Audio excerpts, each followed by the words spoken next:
Hello बच्चों, एक बार फिर से आप सभी का अपने चैनल स्मार्ट लर्निंग पॉइंट में स्वागत है। प्यारे बच्चों, आज इस वीडियो में हम बताने वाले हैं कि अलंकार में आपको कितने अलंकार पढ़ने हैं इंटर क्लास में, जो कि आप अगर ये पूरा कवर कर लेते हैं तो इसी में से आपका बोर्ड एग्जाम में पूछे जाते हैं। तो साथ में हम ये भी बताएंगे सबसे इम्पोर्टेंट इसमें कौन सा अलंकार है जो कि एग्जाम में हर साल पूछा जाता है। तो वीडियो को कहीं भी स्किप ना करें, ध्यान से देखें। यह वीडियो अलंकार पर ही बना है।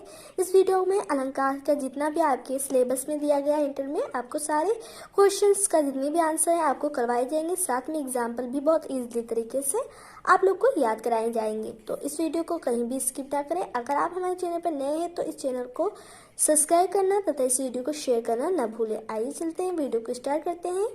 प्यारे बच्चों, यहाँ देख सकते हैं हमारा हेडिंग क्या है, अलंकार। ठीक है, अनुप्रास अलंकार किसे कहते हैं? सबसे पहले आपका क्या है अनुप्रास अलंकार। काव्य में जहाँ एक ही व्यंजन, काव्य में जहाँ एक ही व्यंजन मतलब व्यंजन की अर्थ आप लोग जानते होंगे। एक ही व्यंजन मतलब व्यंजन को जैसे यहाँ से का हमने निकाल दिया तो यह एक व्यंजन हो गया।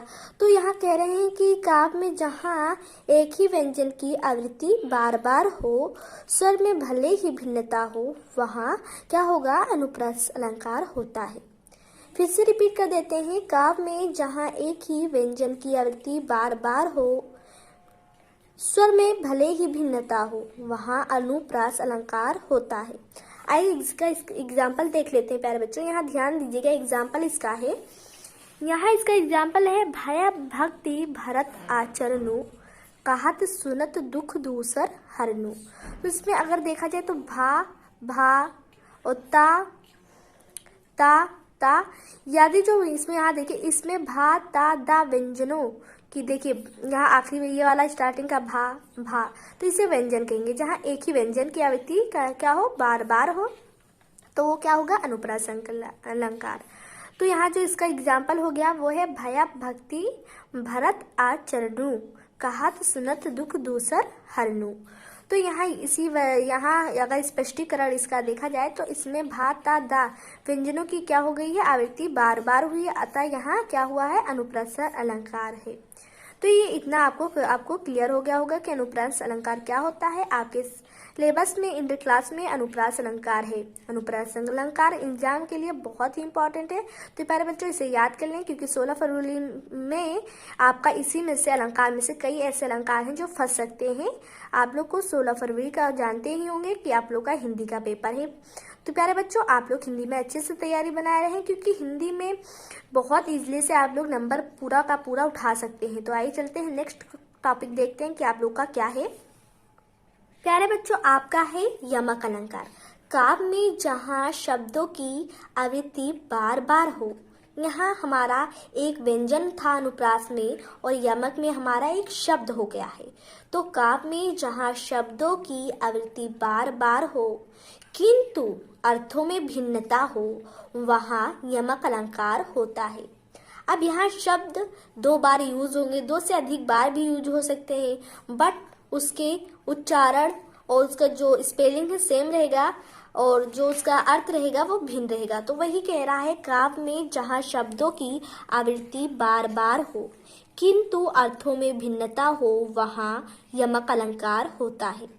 अब यहाँ एग्जाम्पल की बात अगर देखें तो यहाँ एग्जाम्पल बहुत छोटा सा दिया गया है, आप लोग को तुरंत याद हो सकता है।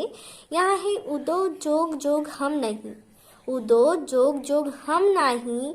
तो इसमें आइए इसका स्पष्टीकरण देख लेते हैं। देखिए इसमें जो जोग शब्द है वो 2 बार आया है। तो ये जो जोग शब्द हमारा 2 बार आया है। एक जोग से अगर देखें तो एक जोग से तात्पर्य योग साधना से है और दूसरे योग से तात्पर्य योग्य होने से, यहाँ देख सकते हैं योग्य होने से है प्यारे बच्चों। तो यही आपका था यमक अलंकार। यमक में शब्दों की आवृत्ति होती है और अर्थों में क्या पाई जाती है, भिन्नता। जिस प्रकार से उदो जोग जोग हम नाही में जोग जोग के अर्थों में भिन्नता पाई गई, तो क्या क्या कहलाया आपका यमक अलंकार। ध्यान से समझे, बहुत इजीली आप लोगों को समझा रहे हैं। कहीं भी मन में डाउट हो तो तुरंत पूछ सकते हैं। आप लोग अगर ये अलंकार याद कर लेते हैं, कोई भी अलंकार आपका नहीं छूटने वाला। जैसे आपको कंफ्यूजन है क्या ये अलंकार आ सकता है, नहीं आ सकता है, कौन से अलंकार को पढ़े, कैसा क्या पढ़े, तो ये वीडियो में सारे अलंकार के ही बारे में हम आपको बता रहे हैं, वो भी आपके सिलेबस से रिलेटेड। अब यहाँ देखिए श्लेष अलंकार आ गया है आपका। नेक्स्ट टॉपिक आपका क्या है, थर्ड प्यारे बच्चों, यहाँ ध्यान दीजिएगा। श्लेष अलंकार, जब एक शब्द एक ही बार प्रयुक्त होता है किंतु उसके दो या दो से अधिक अर्थ होते हैं तब वहाँ श्लेष अलंकार होता है। प्यारे बच्चों समझ में आया कि जब एक शब्द एक ही बार प्रयुक्त हो, मतलब अब बार बार नहीं प्रयुक्त होगा, वो एक ही बार प्रयुक्त होगा किंतु उसके दो या दो से अधिक अर्थ हो सकते हैं, तब वहाँ श्लेष अलंकार क्या होता है प्यारे बच्चों, श्लेष अलंकार होता है। यमक में वहाँ शब्द जो है उसकी बार बार हो रही थी, उसकी आवृत्ति मतलब बार बार आ रहा था किंतु अर्थों में भिन्नता यहाँ पाई जा रही थी। और इसमें जो है यहाँ भी, यहाँ हमारा जो शब्द रहेगा, जब एक शब्द एक ही बार प्रयुक्त हो किंतु उसके दो या दो से अधिक अर्थ होते हैं तब वह क्या कहलाएगा, श्लेष अलंकार। तो यहाँ अर्थ हमारे अधिक हो रहे हैं, तो उसी प्रकार से अगर एग्जाम्पल की बात इसमें कहें श्लेष अलंकार में, तो रही मन पानी राखिए बिन पानी सब सून, पानी गए न उबरे मोती मानुष चून। तो प्यारे बच्चों यहाँ जो पानी का अगर देखा जाए तो कई बार यहाँ यूज हो रहा है इस शब्द का, बट यहाँ अगर इसकी अर्थ की बात कहें, मीनिंग की बात कहें, तो उसमें क्या है, अधिक अर्थ हुए, उसके दो से अधिक अर्थ हो सकते हैं। यही पानी शब्द के क्या दो या दो से अधिक अर्थ हो सकते हैं। तो अगर पानी का अर्थ पहला देख लें तो स्पष्टीकरण यहाँ से देख सकते हैं। यहाँ पानी शब्द के तीन अर्थ हैं। पहला जो पानी है वो मोती मतलब चमक से है, और दूसरे पानी का अर्थ है मनुष्य, आई मीन इज्जत या सम्मान जिसे कहते हैं, और चून या जिसे कह ले आटा, पानी या जल हो गया। तो इतना आपको समझ में आया होगा कि श्लेष अलंकार का डिफिनेशन किस प्रकार से है। प्यारे बच्चों आइए नेक्स्ट टॉपिक देख लेते हैं कि नेक्स्ट टॉपिक आपके सिलेबस में क्या है, आपको कौन से अलंकार को पढ़ना है। कहीं भी कंफ्यूजन है तो आप पूछ सकते हैं। आइए देख लेते हैं कि इसका हमारा नेक्स्ट टॉपिक क्या है आपके सिलेबस में। प्यारे बच्चों आपका जो सिलेबस में है वो आपका फोर्थवा क्या है, रूपक अलंकार।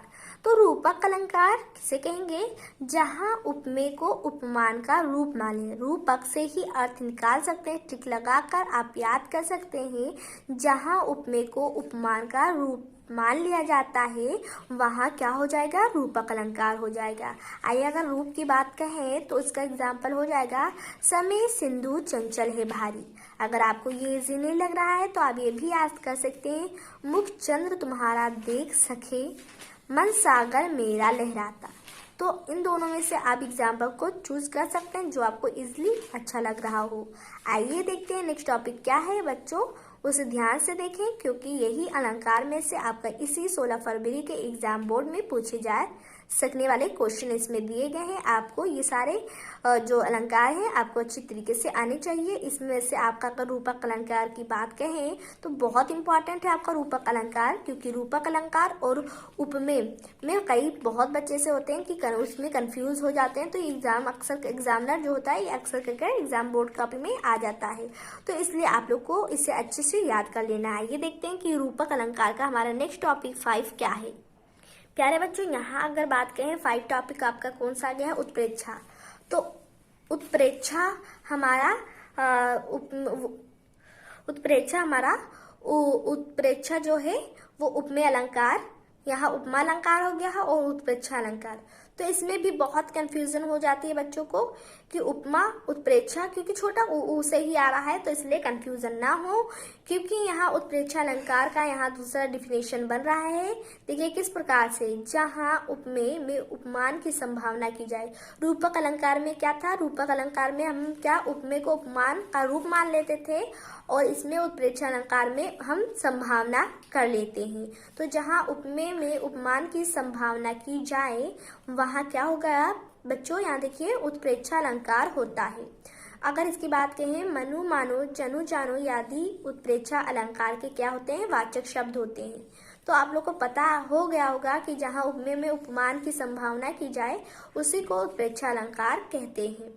इसके अगर कुछ हिंट देखें तो मनु मानो जनु जानो आदि उत्प्रेक्षा अलंकार के वाचक शब्द हैं। अगर इसी वर्ड में अगर इसमें यूज कर रहे हैं तो इन्हीं शब्दों का यूजिंग होगा इसमें। यहाँ देख सकते हैं कि पुलक प्रकट करती है धरती हरित तिरड़ों की नोकों से, मानो झूम रहे हैं तरु भी मंद पवन के झोंकों से। तो मनु मनो जानू जनो, इसी में से देखिए मनु मानो जनु जानो में से कौन सा आपका वर्ड आया यहाँ, मानो का, मानो। तो जैसे ऐसे वाक्यों में जो मानो मनु ऐसे शब्द आ जाते हैं वो क्या हो जाता है, उत्प्रेक्षा अलंकार हो जाता है। तो आई होप इतना आपको समझ में आया कि उत्प्रेक्षा अलंकार आखिर हमारा होता क्या है। उत्प्रेक्षा अलंकार हमारा बहुत इंपॉर्टेंट है, रूपक अलंकार भी बहुत इंपॉर्टेंट है।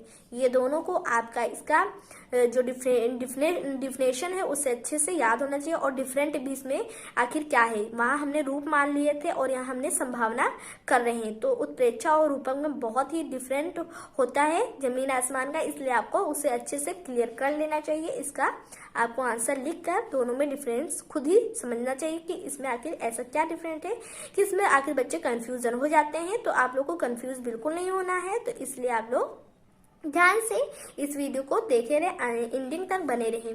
इससे पहले हमने रचना आपको गद्यांश में जितने भी इम्पोर्टेंट थे सारे बता दिए हैं। जो स्टूडेंट नहीं देखे हैं जाकर उस वीडियो को देख सकते हैं। आइए चलते हैं नेक्स्ट टॉपिक देख लेते हैं आपका क्या है।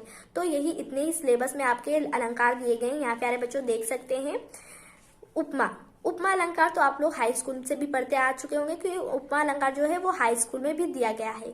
तो उपमा अलंकार अगर बात कह लें तो जहाँ अगर अपने शब्दों में कहें जहाँ किसी की तुलना की जाए वही उपमा अलंकार है। बट यहाँ इसको एक मतलब डिफिनेशन के तौर पर कहना है कि समान धर्म स्वभाव शोभा गुण आदि के आधार पर जहाँ एक वस्तु की तुलना दूसरे वस्तु से की जाती है वहाँ उपमा अलंकार होता है। अगर राधा का नाम कहें कि राधा के चरण गुलाब के समान है, तो राधा की तुलना किससे की गई, गुलाब से की गई। तो स्पष्टीकरण में आप लिख सकते हैं कि राधा के चरण गुलाब के समान है। यहाँ राधा की चरण की तुलना गुलाब से की गई है, इसलिए यहाँ क्या हो गया है, उपमा अलंकार हो गया है। तो प्यारे बच्चों यही आपका अलंकार था, इसका स्क्रीनशॉट ले लीजिए क्योंकि बहुत ही इंपॉर्टेंट है, एग्जाम में पूछे जा रहे हैं। उपमा और उत्प्रेक्षा और रूपक ये बहुत इंपॉर्टेंट क्योंकि ये पूछे जाएंगे अक्सर करके। आप अपने प्री बोर्ड अधवासी में भी जाकर देख लें कि आपके अधवासी के प्री बोर्ड में कौन से अलंकार पूछे गए हैं। तो यह वीडियो इतना ही। नेक्स्ट वीडियो में और भी इंटरेस्टिंग जो हमारे टॉपिक हैं हिंदी के इम्पोर्टेंट वो क्लियर करवाया जाएगा आप लोग को, क्योंकि 16 फरवरी का आप लोग का वही एग्जाम है। तो इसलिए आप लोग अच्छे से इसमें नंबर स्कोर करने की कोशिश करें। देखिए प्यारे बच्चों, अगर आप किसी चीज़ के लिए हार नहीं मानते तो वो अवश्य एक दिन आपको मिलती है।